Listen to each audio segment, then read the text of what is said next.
ጾም የማታረጅ በየጊዜው ኃይሏን የምታድስ አዳም በገነት የተቀበላት ጥንታዊ ስጦታ ናት። ሐኪም በሕፃናት ሆድ ውስጥ የሚራቡ ትሎችን ለማጥፋት መድኃኒት እንደሚጠቀም በሥጋ ፍትወት ለሚራቡ የኃጢአት ትሎች ጌታ ጾም የተባለን መድኃኒት አዞልናል።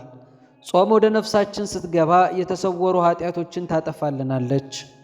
በቅዱሱ መጽሐፍ ውስጥ ያሉ ታሪኮችን ጥቂት ስንመረምር ኤሳውን የወንድሙ ባሪያ ያደረገው ምን ነበር? ብኩርናውን ያሸጠው መብላት አይደለምን? በሌላ በኩል ከጸሎት ጋር የተዋሃደች ጾም ሳሙኤልን በእናቱ እቅፍ አላስቀመጠችውምን? ጾም ነቢያትን ትወልዳለች፣ ኃያላንንም ታበረታታለች፣ ሕግ ሰጪዎችንም ታስጠብባለች፣ ፈተናዎችን ትከለክላለች፣ መንፈሳዊ ሕይወትን ታጠነክራለች። በጦርነት ጊዜ ብርቱ ወታደር ሆና ትዋጋለች፣ በሰላሙ ጊዜ አርምሞን ታስተምራለች። ጾም ናዝራውያንን ትቀድሳለች፣ ካህናትን ፍጹም ታደርጋለች። ብርቱን ነቢይ ኤልያስን እናስታውስ። 40 ቀን በመጾም ነፍሱን አንጽቷልና ታላቅ ራእይን አየ።